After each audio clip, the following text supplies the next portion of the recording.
সবার আগে জানতে হবে আমি কে। যত সময় আমি আমাকে চিনতে না পারবো তত সময় গোবিন্দকে আমরা চিনতে পারবো না। আমি কে, কে আমার, কেন মরি যারে তপত্রা, ইহা না জানি জীবের কইছে হিত হয়। একবার গভীর ভাবে ভাবুন, আমি কে? এই দেহটা কি আমি? এই যে হাত দুটো, হাত দুটো কি আমি? আচ্ছা, পা দুটো আমি? চোখ, কান, নাক, মুখ এগুলো কি আমি? আমি নই। আমি কি? ভেবে বলুন, এগুলো তো আমার, এগুলো তো আর আমি নই। বলতে পারবো হাতটা আমি? না, হাত দুটি আমার। এই কথাটা তো আমরা উচ্চারণ করি, এই শব্দটা। এ দুটি হাত আমার, চোখ আমার, সব আমার, অর্থাৎ এগুলো আমি নই। তাহলে আমি কোথায়? এগুলো যদি আমার হবে তাহলে আমি কোথায়? দেহটাকে যদি আমরা টুকরো টুকরো করি তাহলে কি এর মধ্যে আমি কোথায় আছে দেখা যাবে? আমি বলে কোনো বস্তু আছে দেহের মধ্যে? তাহলে দেহটাকে টুকরো টুকরো করলেও বোঝা যাবে না বাবা যে এর মধ্যে আমি কোথায় আছি। তাহলে আমি কোথায়? দেহটাকে কে চালায় মা? হরে কৃষ্ণ। আমাদের এই দেহটাকে, দেহের যে দশেন্দ্র ষড়রিপু, এগুলোকে কে চালনা করে? মন, তাই তো? আপনারা যখন বাড়ি থেকে এসেছেন এখানে মনে মনে স্থির করেছেন যে অমুক জায়গায় দুর্গা মন্দির, মন্দিরের পাশে সেখানে আমরা হরি কথা কৃষ্ণ কথা শুনতে যাব, লীলা কথা শুনতে যাব। মনে মনে যখনই ভেবেছেন, অর্থাৎ আপনার মন যখন এখানে এসেছে, আসার সাথে সাথে দেহটাও তো চলে এসেছে। তাহলে মনকে চালায়, দেহটাকে চালায় কে? মন। মন যেখানে যায় মনের সাথে সাথে দেহটা সেখানে যায়। তাহলে মনকে কে চালায়? মনকে চালনা করে কে? স্বয়ং আমি। আমি স্বয়ং আমার মনকে চালাই। মন কিন্তু আলাদা। মন আর আমি দুটো এক নয়। মনটা আমার, আমি মন নই। মন আমার। আমার মনকে আমি যেখানে চালাবো আমার মন সেখানে যেতে বাধ্য, আর আমার মন যেখানে যাবে আমার দেহটাও সেখানে যাবে। তাহলে আমি কোথায়? মনটাও আমি নই, দেহটাও আমি নই। আমি কোথায়? এই যে শ্বাসটা চলছে না বাবা,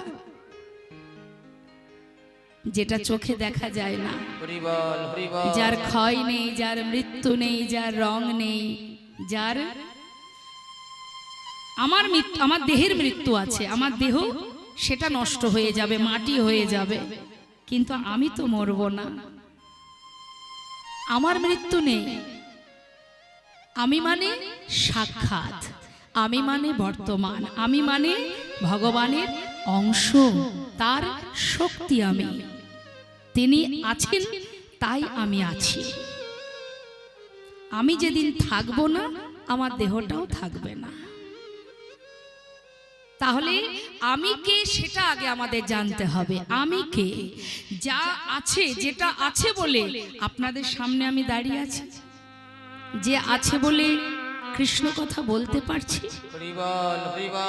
যে শক্তির জোরে কৃষ্ণ কথা বলছি, যে শক্তির জোরে আপনাদেরকে আমি দেখতে পাচ্ছি, যে শক্তির জোরে চলতে পারছি, হাত নাড়াচ্ছি, চলছি, ফিরছি, সবকিছু করছি, যে শক্তির জোরে, সেই শক্তিটাই শুধু আমি, যাকে চোখে দেখা যায় না, যেটা তার কৃপা, তার অংশ আমি, আর কিচ্ছু নয়। তাই তার যখন মনে হবে সে আবার আমাকে টেনে নেবে, কারণ আমি তো তার।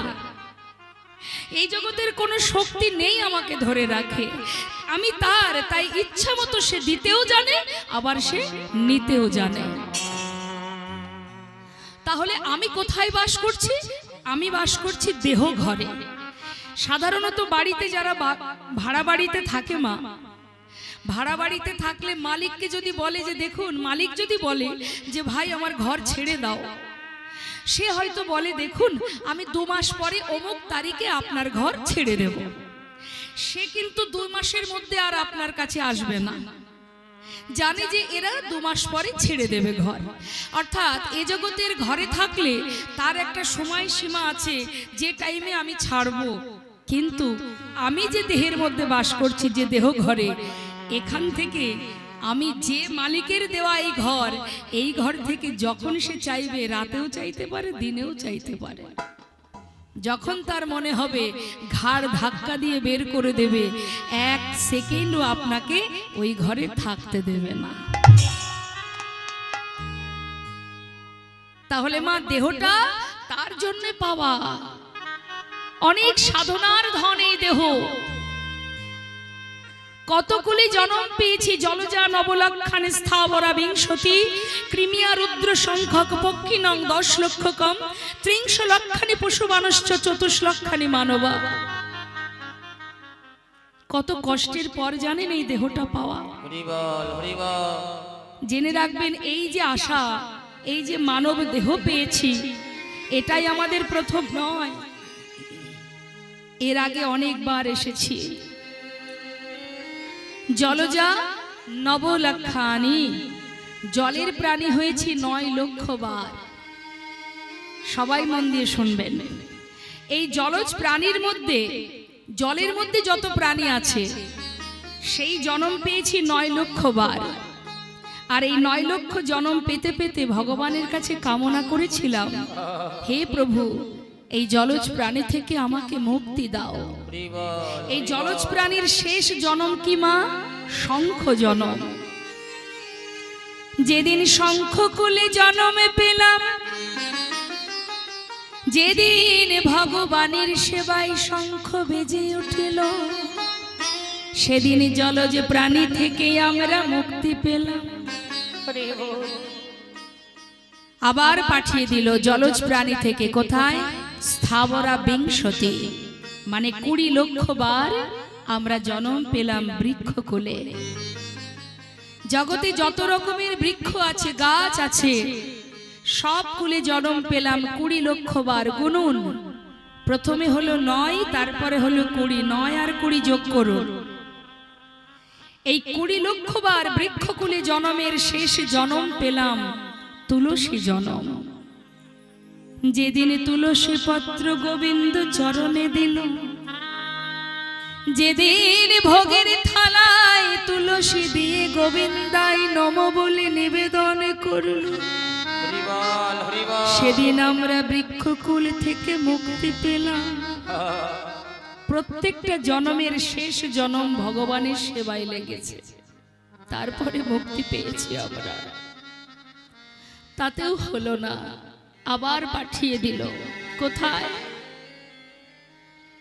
কৃমি কীট কুলে। ক্রিমিয়া রুদ্র সংখ্যক, রুদ্র মানে 11 লক্ষ বার হলাম কৃমি কীট। তার শেষ জন্ম হলো বজ্র কীট, যেটা নারায়ণ শিলায় থাকে। আবার পাঠিয়ে দিল আমাদের পক্ষী কুলে, পক্ষী নং 10 লক্ষ কম, 10 লক্ষ হলাম বনের পাখি। জগতে যত রকমের পাখি আছে সব কুলে জন্ম পেলাম। শেষ জন্ম হলো ময়ূর জন্ম। যেদিন ময়ূর পুচ্ছ ভগবানের শিরে উঠিল, যেদিন ময়ূর পাখা দিয়ে গোবিন্দ সেবা হলো। দেখবেন মা, ভগবানের সেবা দিতে গেলে ময়ূর পাখা দিয়ে বাতাস করে না। সেই দিন হতেই আমরা পক্ষী কুল থেকে মুক্তি পেলাম।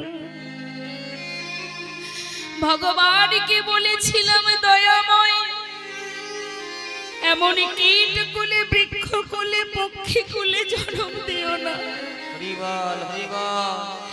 একবার কৃপা করে মানব কুলে জন্ম দাও, যে জন্ম পেলে বদনে তোমার নাম করা যায়। ও মা, চাইলেই কি পাওয়া যায়? পাইনি গো।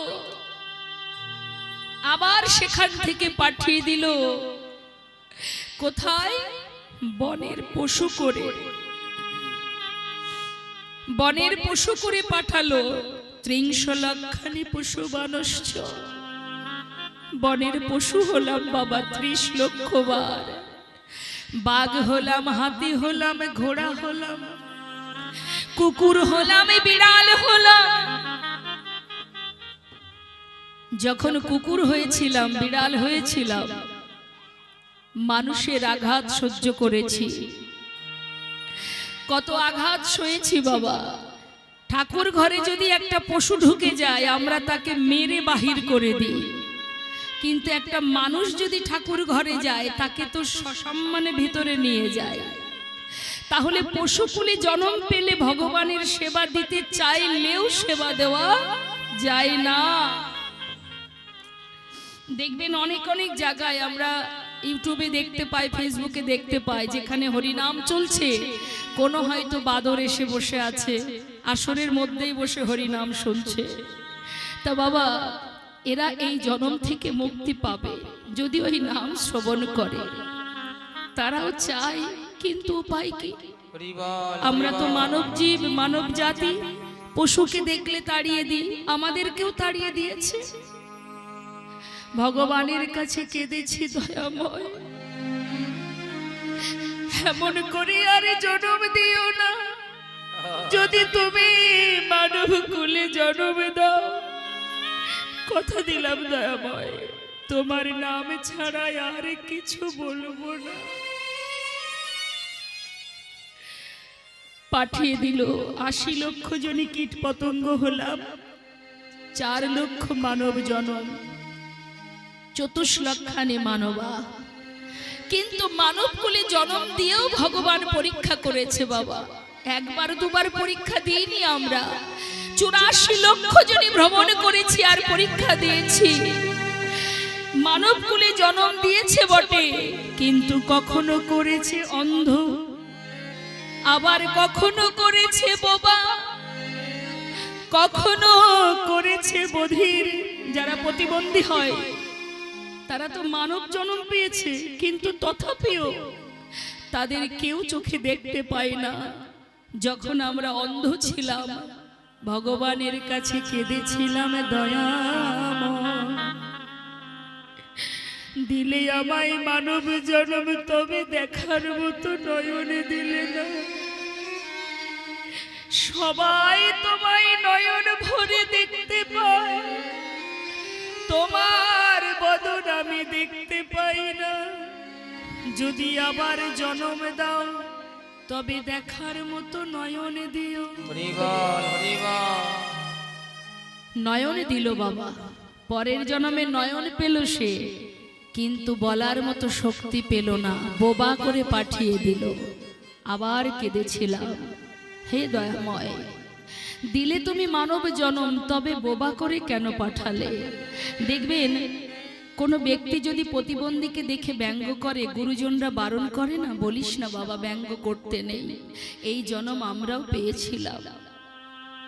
তার মানে মা বাবা, এই জন্ম আমরা পেয়েছিলাম। যখন বলার শক্তি পাইনি তখন আবার কেঁদেছিলাম, প্রভু সবাই বদন ভরে তোমার নাম করে, কিন্তু আমায় তুমি মানব কুলে জন্ম দিলে, বলার শক্তি কেন দিলে না? যদি আবার তুমি জন্ম দাও, ওই ভবে গিয়ে মানব কুলে জন্ম পেয়ে আমরা বদন ভরে তোমার নাম করব। কথা দিয়েছিলাম তো, পাঠালো, পরের জন্ম দিল, আবার আবার বদন দিল, নয়ন দিল, কিন্তু দুটো হাত দিল না। হে দয়াময় দিলেই যখন জন্ম, তবে হাত কেন দিলে না?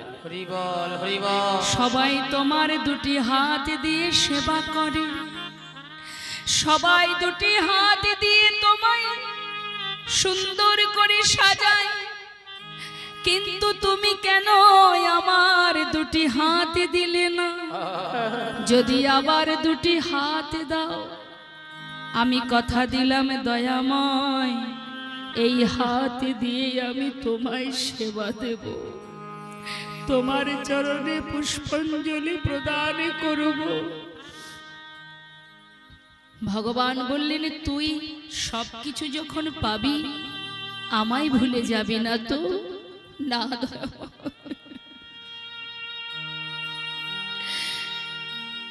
তোমার দেওয়া হাত দিয়ে তোমার সেবা দেব। তোমার দেওয়া বদন দিয়ে তোমার নাম করব, তোমার দেয়া নয়ন দিয়ে তোমায় দর্শন করব, তোমার দেয়া চরণ দিয়ে তোমায় দর্শনে যাব, তোমার দেয়া হৃদয় দিয়ে আমি সাধু গুরু বৈষ্ণবের চরণ ধুলি অঙ্গে মাখব।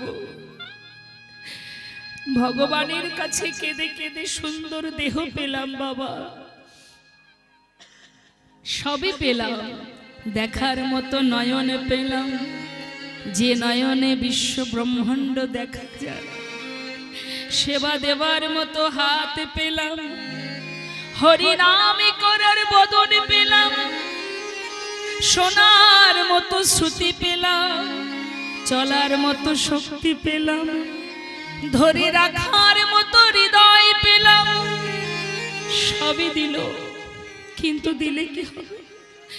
কিন্তু এইভাবে এসে মানব জন্মে পেয়ে আমাদের মায়া পিশাচি এমন করে গ্রাস করল যে আপন ভুলে পরকে আপন করে বসে রইলাম।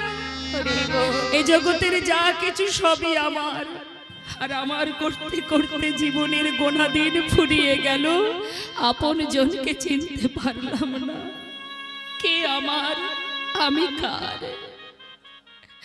ষড়গোস্বামীর মধ্যে একজন গোস্বামী বাবা, যার নাম সনাতন গোস্বামী,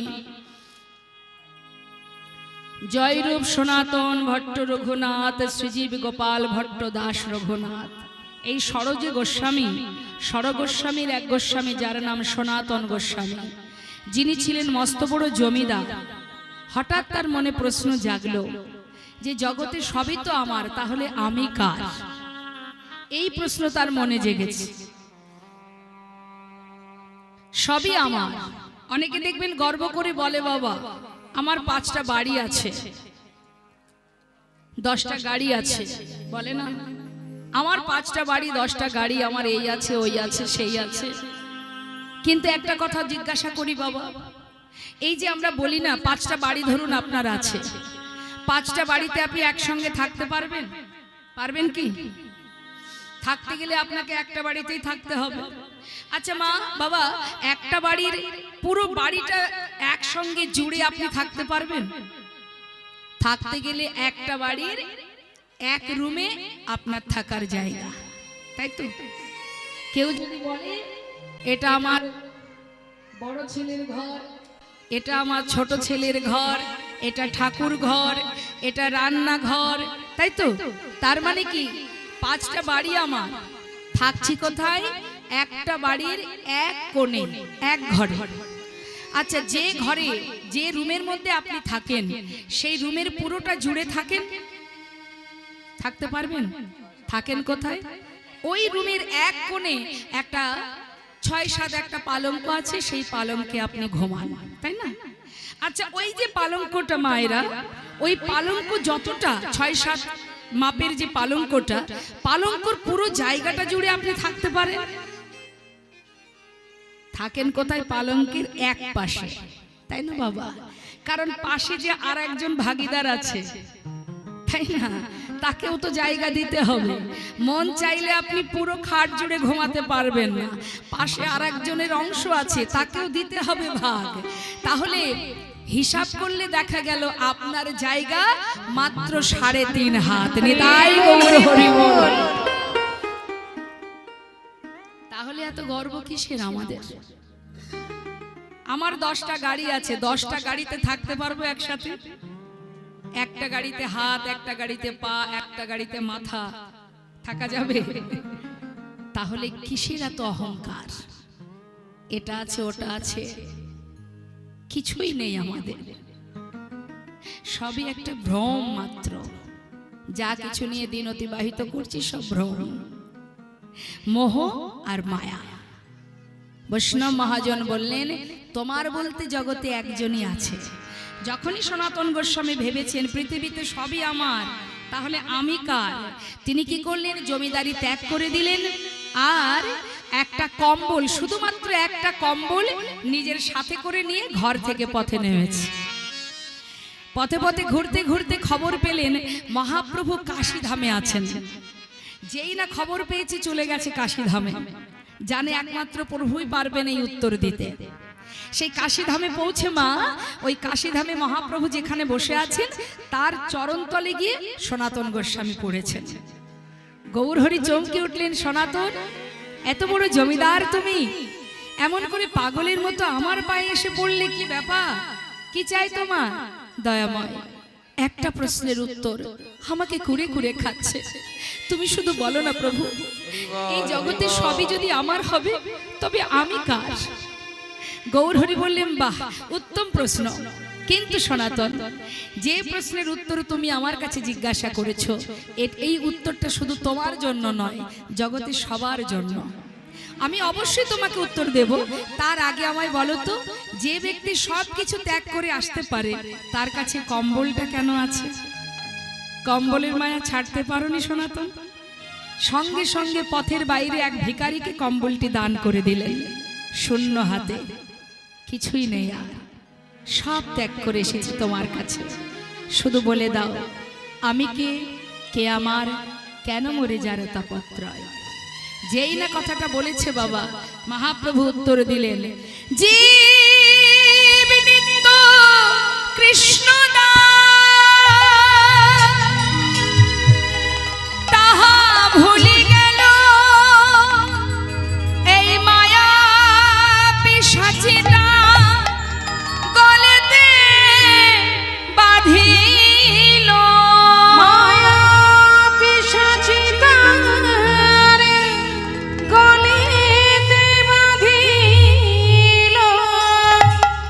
আমাদের আসল পরিচয় আমরা কৃষ্ণচরণের দাস। আর যে পরিচয়ে ঘুরে বেড়াচ্ছি প্রত্যেকের আলাদা আলাদা পরিচয়, এটা শুধুমাত্র এই পার্থিব জগতে, পরমার্থিব জগতে নয়।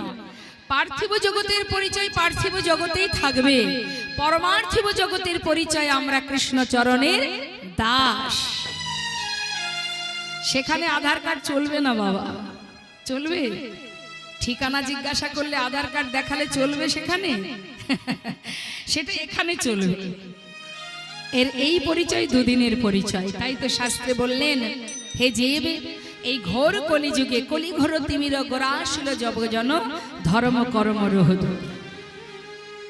এমন করুণাময় আমার গৌর সুন্দর, এমনই দয়াল, ধুলায় গড়াগড়ি দিয়ে হরিনাম দিয়েছেন, ধরল গ্রহণ করো বলে হরিনাম দিয়েছেন।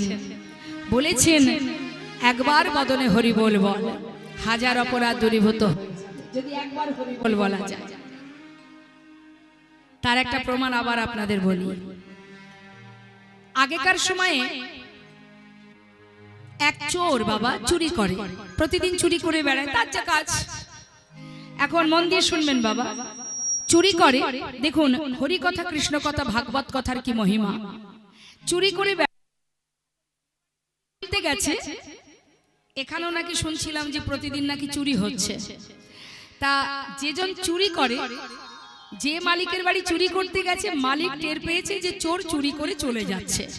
মালিক কি করেছে, বাড়ির যে কজন সদস্য আছে সবাই মিলে তাকে ধরবে বলে ঘর থেকে বেরিয়েছে। আর চোর চুরি করে জিনিসপত্রগুলো নিয়ে সে ছুটে যাচ্ছে, পালিয়ে যাচ্ছে।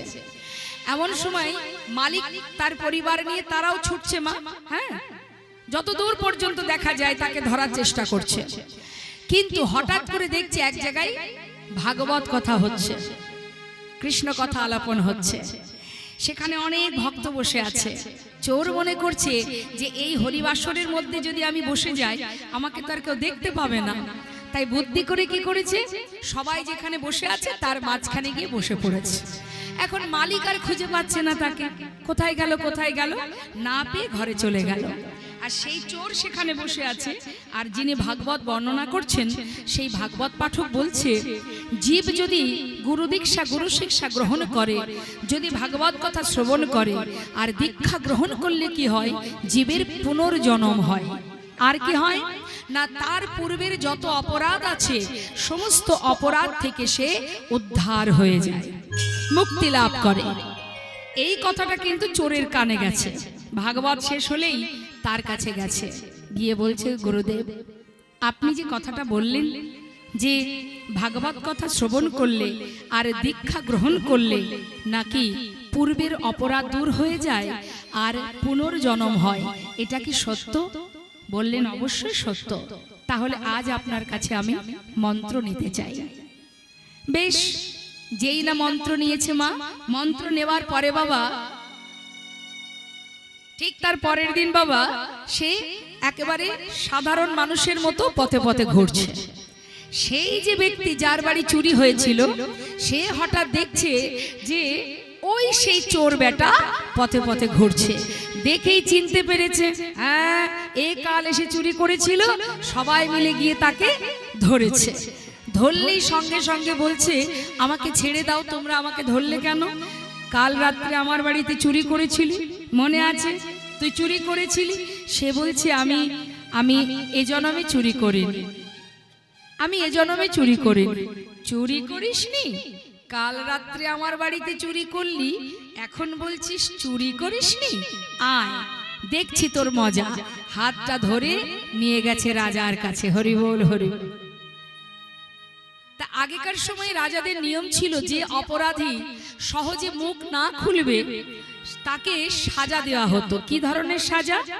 না, গরম লোহার রড হাতের উপরে বটপাতা রেখে তার উপরে গরম রডটা রেখে দিত, দিয়ে হাতটা ভালো করে বেঁধে দিত। দেবার পর 7 পা এগিয়ে গিয়ে সেটাকে ফেলে দিতে হবে। যদি তার হাতের এই তালুদেশটা পুড়ে যায় তাহলে জানতে হবে সে অপরাধী, আর যদি না পড়ে তাহলে তার কোনো দোষ নেই।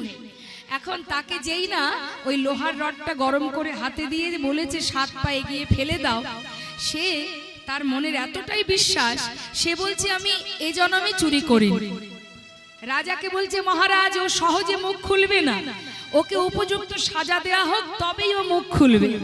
রাজা বললেন, বেশ ঠিক আছে। এবার যেই না হাতে দিয়েছে 7 পা এগিয়ে গিয়ে ফেলে দিয়েছে। দেওয়ার পরে দেখছে হাতের তলাতে একটু তাপ লাগেনি। হরি বল, হরি বল। এবার কি হলো বাবা? ব্যাপারটা পুরো ঘুরে গেল। হ্যাঁ, অকারণে একজন ভালো মানুষকে ধরে এনেছো, তার কোনো দোষ নেই, তুমি যে তাকে এইভাবে ধরে এনেছো, এবার তোমার উপযুক্ত সাজা হয়। যেই না বলেছে, চোর তখন নিজের সততা প্রকাশ করলেন, মহারাজ ওনার কোনো দোষ নেই, সত্যি আমি কাল চুরি করেছিলাম। কিন্তু মহারাজ, কাল চুরি করার পরে এক জায়গায় ভাগবত কথা শুনতে শুনতে এক সাধুর মুখে শুনেছিলাম নাকি গুরু দীক্ষা নিলে, মন্ত্র নিলে নাকি তার পুনর্জন্ম হয়, তার পূর্বের সমস্ত পাপ দূরীভূত হয়। আমি মন্ত্র নিয়েছিলাম কাল, সেই জন্যই আপনাকে বললাম যে এ জন্মে আমি চুরি করিনি। মন্ত্র নেবার পর থেকে তো আমি আর চুরি করিনি। যখন কথাটা বলেছে বাবা, মহারাজ অবাক হয়ে গেলেন, এও কি সম্ভব? গুরুমন্ত্র নেওয়ার পর, গুরু দীক্ষা গুরু শিক্ষা হবার পর তার সমস্ত পাপ থেকে সে মুক্তি লাভ করে, অপরাধ খণ্ডন হয়ে যায়। তার আরো প্রমাণ বাবা রাজা পরীক্ষিত। 7 দিন যার পরমায়ু ছিল, সুখদেব গোস্বামীর কাছ হতে ভাগবত শ্রবণ করে 7 দিন 7 রাত যার তক্ষক দংশনে মৃত্যু হবার কথা ছিল 7 দিনের মধ্যে, তার কিন্তু সেই অভিশাপ থেকে সে মুক্তি লাভ করেছিল এই ভাগবত শ্রবণ করে। নিতাই গৌর হরি বল, হরি বল। তাই জীবনের হাজার অপরাধ দূরীভূত হয়ে যায় যদি ভাগবত কথা, কৃষ্ণ কথা, লীলামৃত কথা আস্বাদন করা যায়। তাই বৈষ্ণব মহাজন বললেন, আমার দয়াল গৌর সুন্দর করুণাময়, যে হরিনাম জীবের দ্বারে দ্বারে দিয়েছে, ইচ্ছাই হোক অনিচ্ছাই হোক যদি হরিনাম করতে পারো, যেভাবেই বলো না কেন। কোন কোন জায়গার নাম আছে না বাবা ভগবানের নামে, আছে কি না? অনেক অনেক জায়গা আছে, যেমন দুর্গাপুর এই কাছাকাছি আছে। কোন কোন জায়গার নাম আছে বিষ্ণুপুর, গোপালনগর, কৃষ্ণনগর। তা এই ধরনের জায়গার নাম ভগবানের নামে। যেজন নাস্তিক ব্যক্তি হবে, সে যদি কখনো কোনো সময় সেখানে যায়, কোনো ব্যক্তি যদি জিজ্ঞাসা করে যাচ্ছ কোথায় ভাই, তাকে একবার হলেও তো বলতে হবে যাচ্ছি ভাই কৃষ্ণনগর, গোপালনগর। শাস্ত্রে বললেন, হেলায় বা শ্রদ্ধায় যে বা নাম লয়, ক্রমে ক্রমে কৃষ্ণ ভক্তির হয় উপচয়। কৃষ্ণ গালি দিতে কেউ যদি করে কৃষ্ণ নাম উচ্চারণ, মানে কাউকে যদি ব্যঙ্গ করতেও বদনে কৃষ্ণ নাম বলে, কারা বলে? যারা নাস্তিক, তারা দেখবে সাধুদের দেখলে সহ্য হয় না, তারা বলেই ফেলে হরে কৃষ্ণ। এটা কিন্তু ব্যঙ্গের সহিত ব্যঙ্গ করে বলে, কিন্তু ব্যঙ্গ করে বললেও শাস্ত্রে বললেন তারও উপকার আছে। হেলায় বা শ্রদ্ধায় কৃষ্ণ গালি দিতে যদি করে কেউ কৃষ্ণ নাম উচ্চারণ, সেই নাম হয় তার মুক্তির কারণ। যেভাবেই বলবে তাতেই উপকার, যেভাবেই নাম করবে তাতেই উপকার। তাই আজ করুণাময় গৌর সুন্দর বললেন তোরা একবার হরি বল বল। শাস্ত্রে মহাজন লিখলেন অসাধনে চিন্তামণি বিধি মিলাল আনে। অসাধনে চিন্তামণি বিধি মিলাল আনে। অসাধনে চিন্তামণি আমার বিধি মিলাল আনে।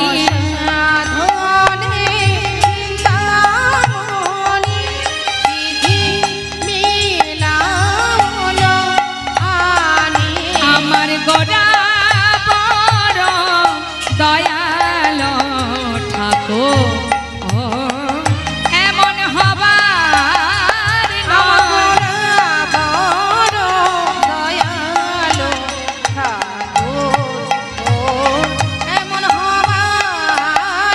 কোন সাধন ভজন লাগিল না রে, কোন সাধন ভজন লাগিল না রে। এমন দয়া গুণনিধি সে ভেজেছে নাম বিলাল। এমন দয়াল গুণনিধি সে ধেজেছে নাম বিলাল। ও গো এমন দয়াল গুণনিধি সেজেছে, সেজে নাম বিলাল। এই কলি জীবের দারি দারে সে ভেজেছে নাম বিলাল। কলি জীবের দ্বারে দ্বারে সেজে সেজে নাম বিলাল। ধরল গ্রহণ কর বলে সে ভেজেছে নাম বিলাল। ধরল গ্রহণ কর বলে সে ধেজেছে নাম বিলাল। একবার ধরল গ্রহণ করো বলে সে ধেজেছে নাম বিলাল। এমন দয়াল গুণ আমার সে ধেজেছে নাম বিলাল। একবার ধরল গ্রহণ করো বলে সে ধেজেছে নাম দিল। গ্রহণ করো বলে ধেজেছে ধে নাম বিলাল। একবার হইরা আর হবার নই গো, ধরল গ্রহণ করো বলে হইরা আর হবার নই গো, ধরল গ্রহণ করো বলে হইরা আর হবার নই গো। সে ধেজেছে নাম বিলাল। হইরা আর হবার নই গো, ধেজে সে ধে নাম দিল। হইরা আর হবার নই গো। সে ধেজেছে নাম বিলাল। হইরা আর হবার নই গো। ধরল গ্রহণ করো বলে দে নাম বিলালো, ধরল গ্রহণ করো বলে ধরল গ্রহণ করো বলে কলি জীবের দ্বারে দ্বারে কলি জীবের দ্বারে দ্বারে ধরল গ্রহণ করো বলে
যেতে সেদিন বিলালো কলি জীবের দারে দারে যেতে সেদিন বিলালো কলি জীবের দারে দারে যেতে সেদিন বিলালো ধরল গ্রহণ করো বলে এমন হয় না আর হবার নয় গো সেধে যেছে হরি বল। বিলালো হয় না আর হবার নয় গো সেধে যেছে নাম বিলালো অনুগ্রহণ করো বলে সেধে যেছে নাম দিল হয় না আর হবার নয় গো কলি জীবের দারে দারে হয় না আর হবার নয় গো সেধে যেছে নাম বিলালো হয় না আর হবার নয় গো কলি জীবের দারে দারে এমন হয় না আর হবার নয় গো হরি বল। এমন হয় না আর হবার নয় গো সেধে যেছে নাম বিলালো এমন হয় না আর হবার নয় গো সেধে যেছে নাম বিলালো এমন হয় না আর হবার নয় গো সেধে যেছে নাম বিলালো এই কলি জীবের দারে দারে সেধে যেছে নাম বিলালো আহ কলি জীবের দারে দারে যে সেধে নাম বিলালো ওরে কলি জীবের দারে দারে যেছে নাম বিলালো কোন সাধন ভজন লাগিল না গো তাই গৌর হরি বল হরি বল হরি বল। বৈষ্ণব মহাজন বললেন সেদে যেছে হরি নাম দিলেন। তাই আজ আমরা সবাই মিলে একবার হরি নাম জপ করে এবার লীলা কথায় চলে যাব। ঠিক আছে, সবাই একটু গাইবেন তো মা হরি নাম, দুহাত তুলে সবাই একসঙ্গে প্রত্যেকে গাইব। কলিযুগে নাম ছাড়া গতি নাই গতি নাই। একবার মহামন্ত্র জপ করব, তারপরে মহাজনের চরণে প্রণাম করে লীলায় চলে যাব। সবাই মিলে একসঙ্গে গাইব। হরে কৃষ্ণ কৃষ্ণ কৃষ্ণ হরে হরে হরে রাম রাম রাম রাম হরে হরে হরে কৃষ্ণ। একটু জোরে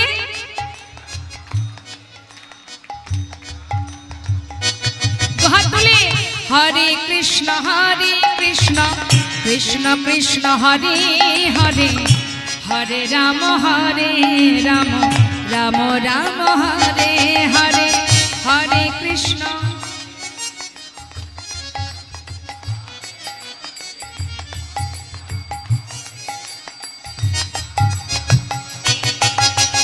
হরে কৃষ্ণ কৃষ্ণ কৃষ্ণ হরে হরে হরে রাম রাম রাম রাম হরে হরে হরে কৃষ্ণ কৃষ্ণ।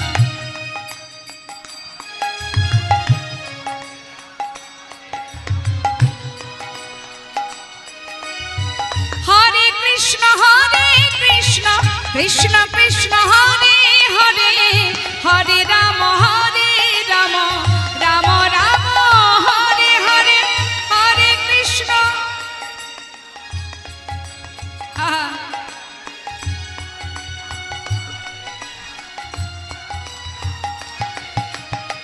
হরে কৃষ্ণ হরে কৃষ্ণ কৃষ্ণ কৃষ্ণ হরে হরে হরে রাম রাম রাম হরে হরে হরে কৃষ্ণ হরে কৃষ্ণ কৃষ্ণ হরে হরে জয় গৌর হরি বল হরি বল হরি বল।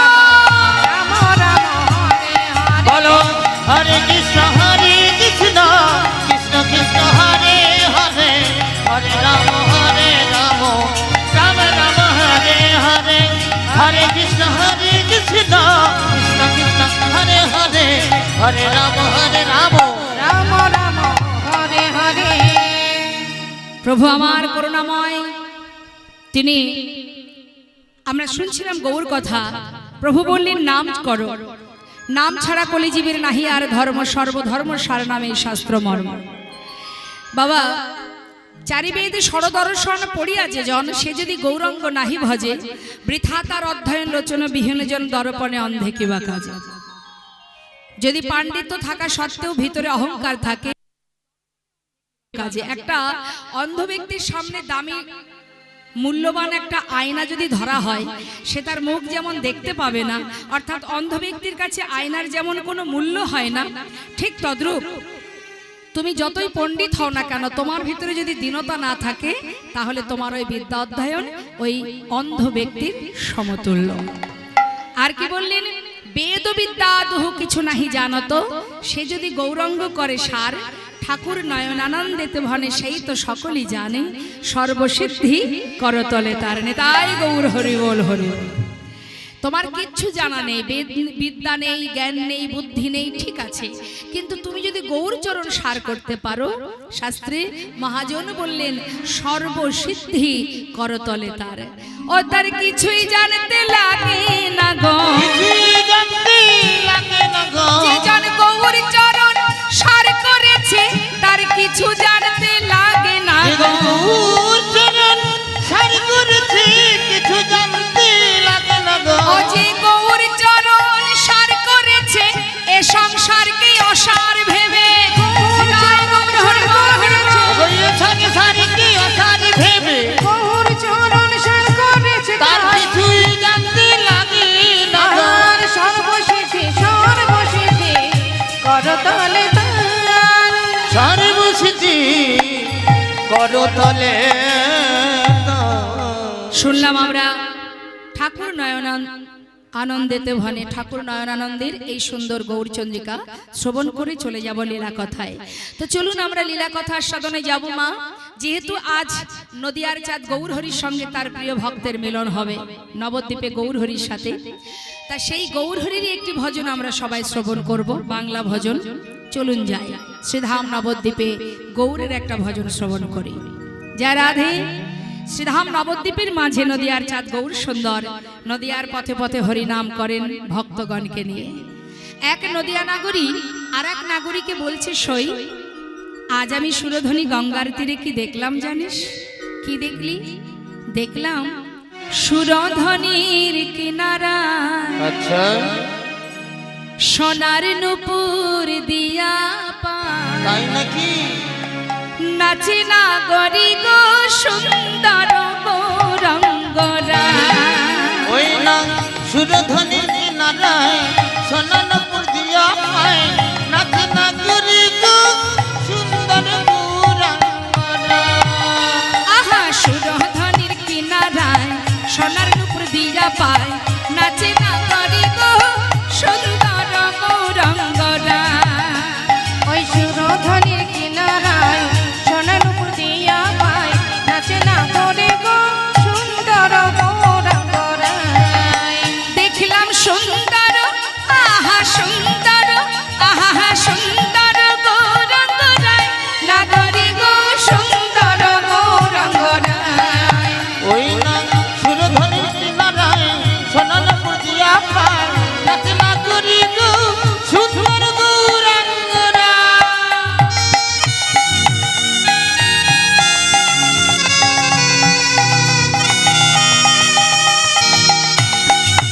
জয় গৌর হরি বল হরি বল।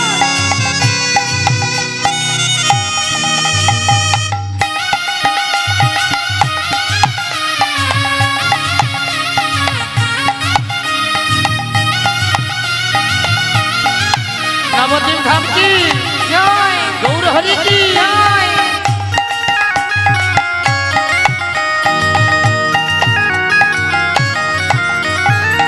সুন্দর কপালে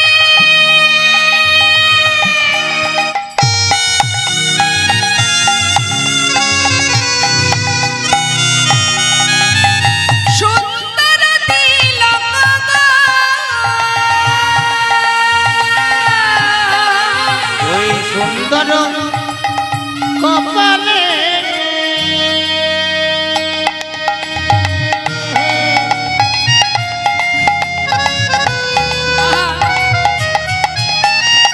সুন্দর তিলক গো।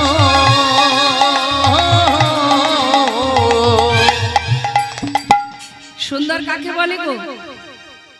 কাকে বলে সুন্দর? আমাদের এই জগতে যখন আমরা সেজে গুজে ঘুরে বেড়াই, তখন সবাই বলে বাহ কি সুন্দর, তাই না মা? আমরা সাজলে সুন্দর, না সাজলে আর সুন্দর নয়। কিন্তু সুন্দর তো সেটাই যার অঙ্গে দামি গহনা নেই, দামি বসন নেই, দামি দামি মেকআপ নেই।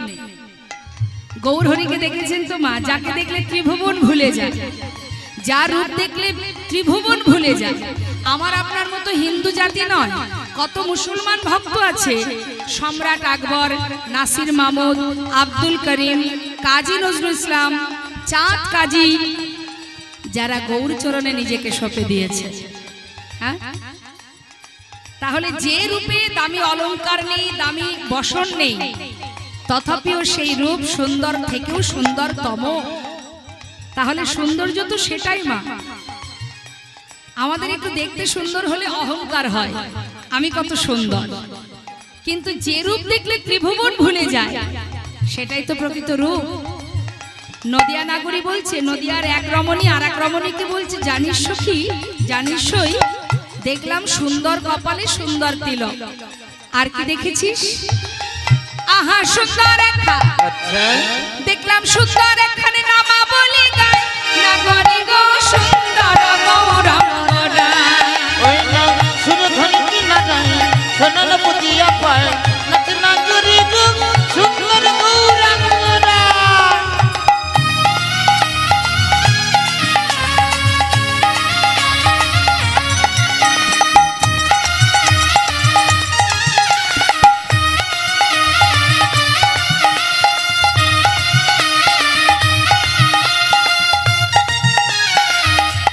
হরি বল, হরি বল।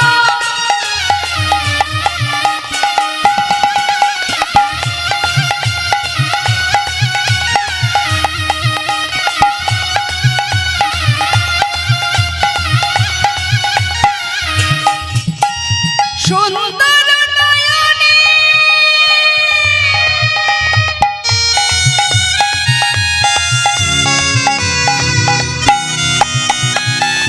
চাই গো রাজার পানে গো, ওই সুন্দর নয়নে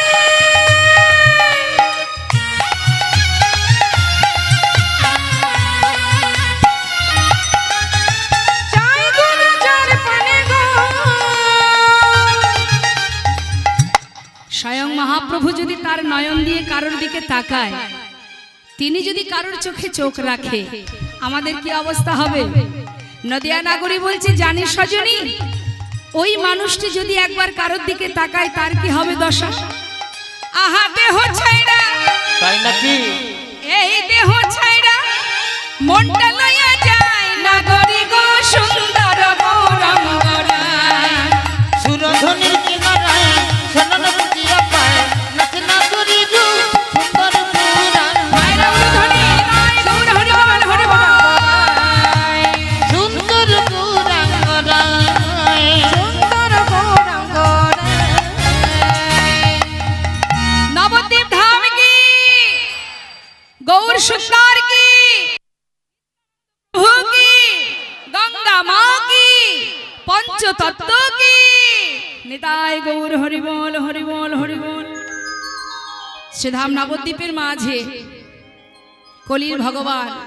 আচ্ছা, আমার মায়েদের কাছে জিজ্ঞাসা, ও মা, আমার দিকে আমাদের ভগবান কে বলুন? এই কলিযুগে আপনাদের ভগবান কে? হ্যাঁ, কলির ভগবান কে বলুন?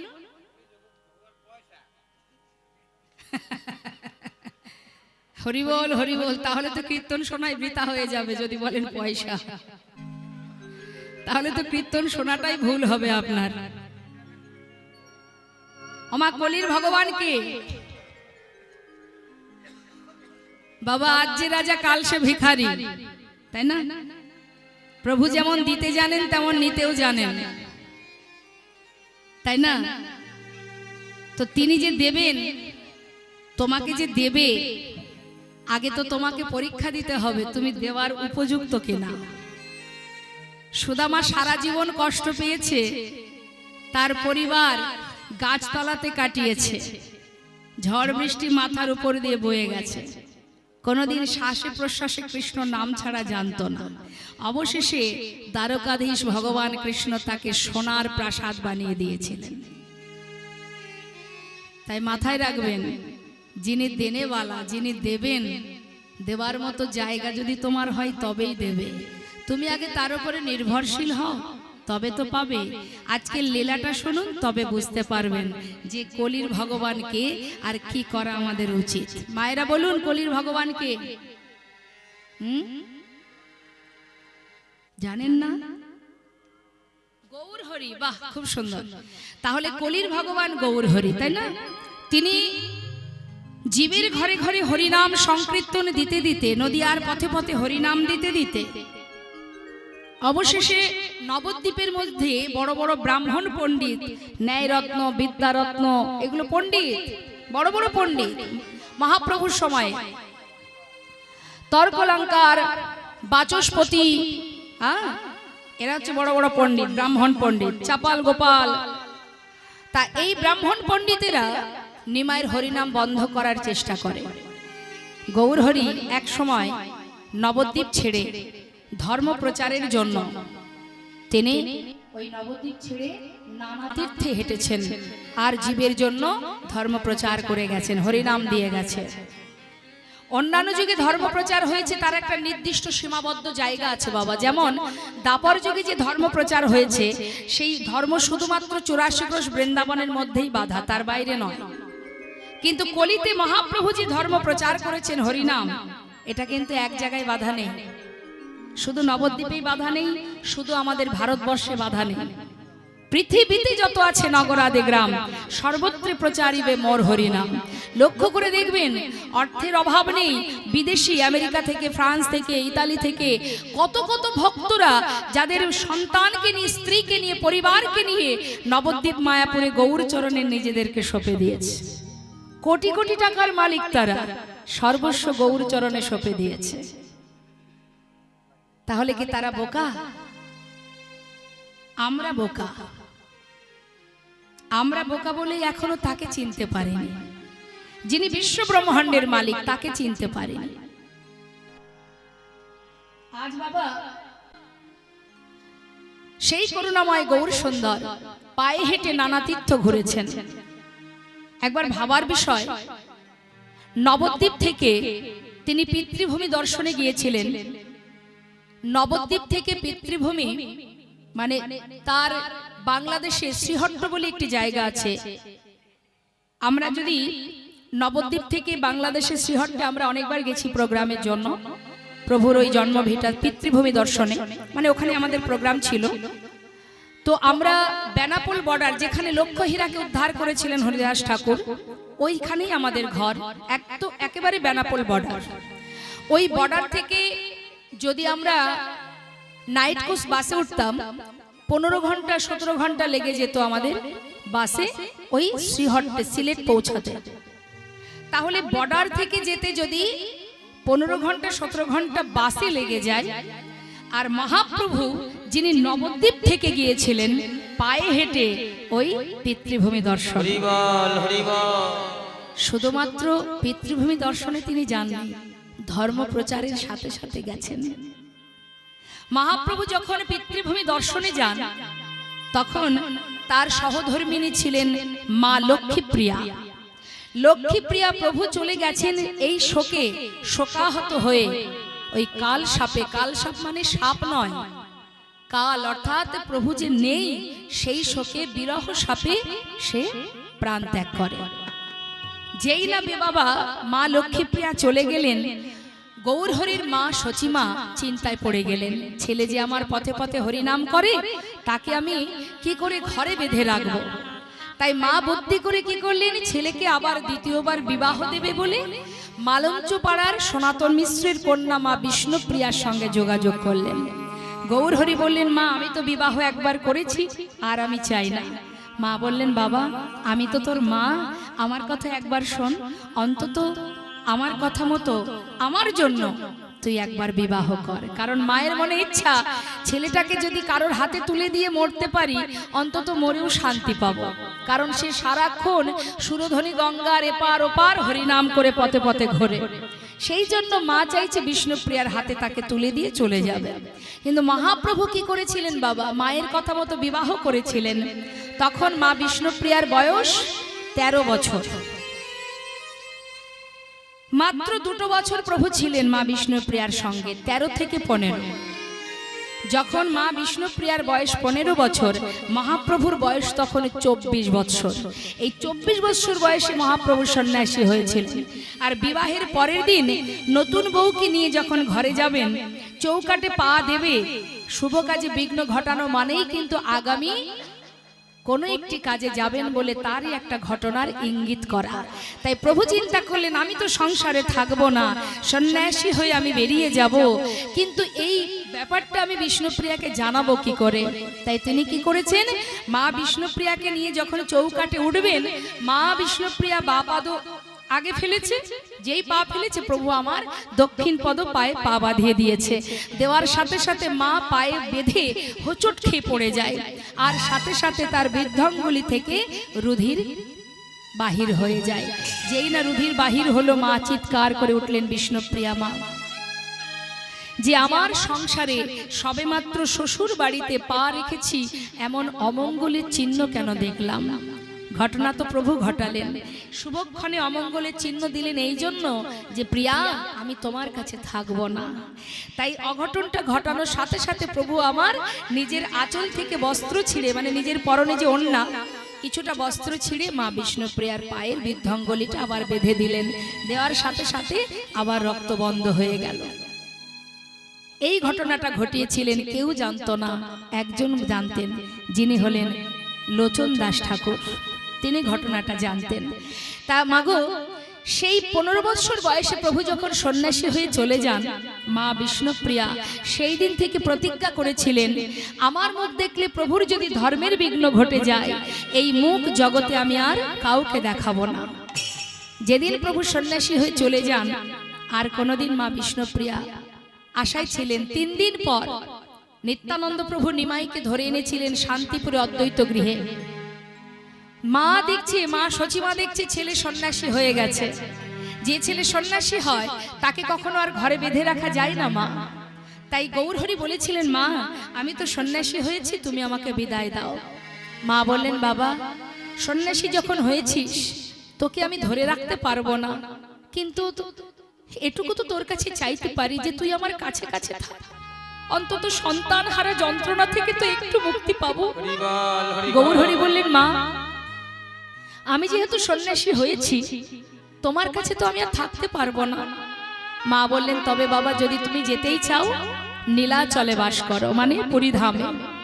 সেখানে থাকলে নদেবাসী যখন যাতায়াত করবে তাদের কাছ থেকে তো জানতে পারবো তুমি কেমন আছো, কোথায় আছো।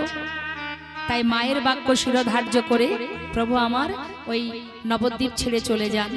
সবাই এসেছিলেন গৌরহরিকে দেখতে, শুধু মা বিষ্ণুপ্রিয়া আসতে পারেননি, কারণ সন্ন্যাসী তো সহধর্মিনীর বদন দেখা নিষেধ তার। তাই সেই দিন থেকে মা বিষ্ণুপ্রিয়া নিজেকে 4 দেওয়ালের মধ্যে বেঁধে রেখেছিলেন। একবার বলুন তো বাবা, আমরা শুধু আমাদের কষ্টটা অনুভব করি, শুধু মনে হয় যে আমারই বোধহয় বেশি কষ্ট। একবার ভেবে দেখুন, যিনি মহাপ্রভুর সহধর্মিনী, তার সারা জীবনের কষ্টটা ভাবুন। দাপর যুগে কৃষ্ণ অবতারে শ্রীমতী রাধারানী গোবিন্দ যেখানেই থাকতেন, কখনো না কখনো সখী বা দেবর্ষী নারদ কারোর মাধ্যম দিয়ে খবর পেতেন। কিন্তু কলিতে মহাপ্রভু চলে যাবার পর মা বিষ্ণুপ্রিয়া কোনো দিন আর প্রভুর সন্ধান পায়নি, কিন্তু কোনো দিন গৌর নাম ছাড়া আর কিছু জপও করেনি।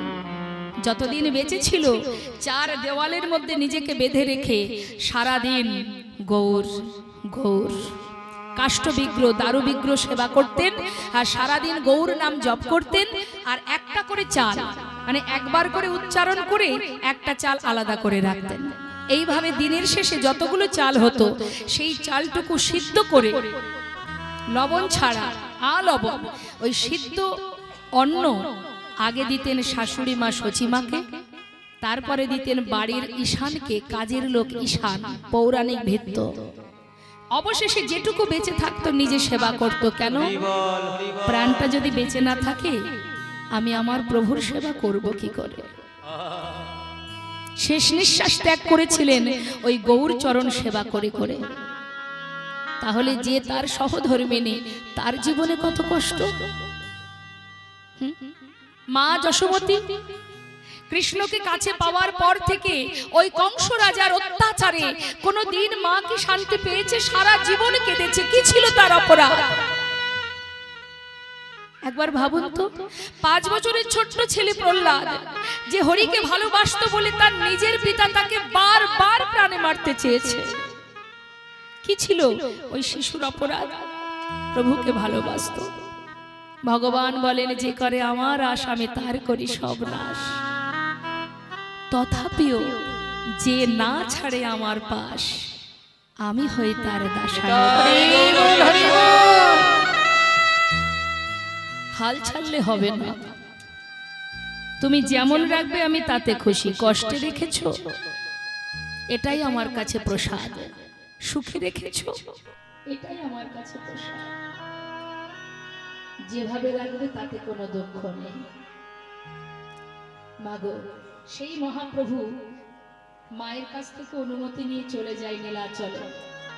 সাথে গিয়েছিল বাবা অগণিত ভক্তবৃন্দ, যারা প্রভুর সঙ্গে নবদ্বীপে সারাদিন হরিনাম করে বেড়াতেন।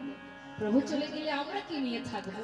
তাই গৌর হরির সাথে আর সমস্ত ভক্তরাও ওই নীলাচলে চলে যান, তাদের পরিবার ত্যাগ করে। অত সহজ বাবা, ভক্ত বললেই ভক্ত হওয়া যায়? আমাদের জীবনে একটু কষ্ট এলেই আমরা আর ভগবানকে ডাকি না। কেন কষ্ট দিলে? আজ থেকে তোমায় আর ভালোবাসবো না। একবার চিন্তা করুন।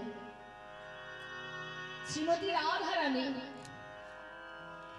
সারা জীবনের মতো গোবিন্দ যখন মথুরায় চলে যান, সেই থেকে কোনোদিন রাধারানী আর গোবিন্দকে কাছে পায়নি।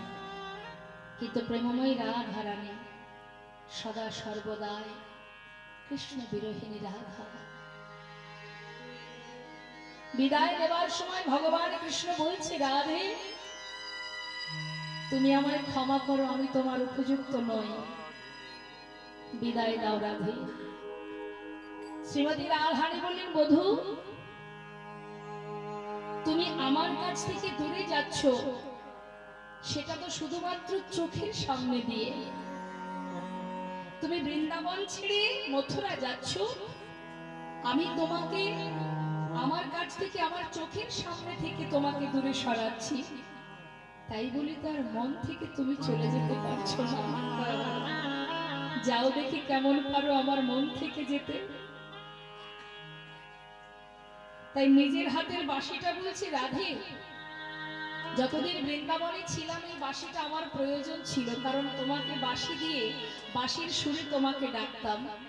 আমি তো মথুরায় চলে যাব, আর তো ফিরবো না, তো এই বাঁশি আমার আর লাগবে না, এটা তোমার কাছে থাক। যখনই আমার কথা মনে পড়বে তুমি বাঁশিটা বাজাবে। শ্রীমতী রাধারানী বললেন, বধূ যার বাঁশি তাকেই মানায়, আর এ বাঁশি নিয়ে আমি কি করব? তুমি যে আমায় বললে না আমার কথা মনে পড়লে বাঁশি বাজাবে, তো বধূ আমি তো তোমায় কোনোদিন ভুলবই না, তাহলে নতুন করে আবার মনে পড়বে কবে? তাই এ বাঁশি আমার মনে হয় আর কোনোদিন বাজানো হবেই না। তাই যার বাঁশি তার কাছেই মানায় না। তাই গৌর হরি বল। মহাপ্রভু আমার সমস্ত ভক্তগণকে নিয়ে চলে গেলেন নীলাচলে। জগন্নাথ মন্দিরে প্রতিনিয়ত প্রভাত কালে জগন্নাথ মন্দিরে যারা পুরী ধামে গেছেন, কে কে গেছেন পুরী ধামে? মা হরে কৃষ্ণ, জয় জগন্নাথ। জগন্নাথ মন্দিরের সামনে একটা গরুর স্তম্ভ আছে না, মহাপ্রভু ওই গরুর স্তম্ভটা ধরে জগন্নাথ দর্শন করতেন। মানে ওই গরুর স্তম্ভটা ধরলে বাবা ওই সোজা শুধু জগন্নাথকেই দেখা যায়। তা ভেতরে মন্দিরে একজন জগন্নাথ, বাইরে দাঁড়িয়ে আছেন আর এক জগন্নাথ, একজন আর একজনকে দেখছেন, মানে নিজেকে নিজে দেখছেন। তা প্রভু আমার জগন্নাথকে দর্শন করে ভক্তগণকে বলছে, ভক্ত এই প্রভাতকালে সবাই মিলে আমরা জগন্নাথ দর্শনে এই মন্দিরের সামনে একবার সবাই মিলে কৃষ্ণ নাম গাইব। ভক্তগণকে নিয়ে কৃষ্ণ নাম করছেন আমার গৌর হরি। প্রাতঃ সময় প্রভাতকাল, প্রভাত সবাই আলো।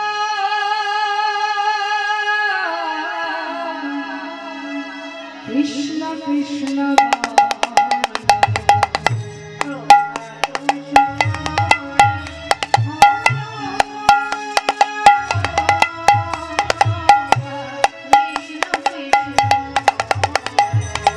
কৃষ্ণ ভজ কৃষ্ণ চিন্ত কৃষ্ণ নাম পরশা নন্দিতা কলিতে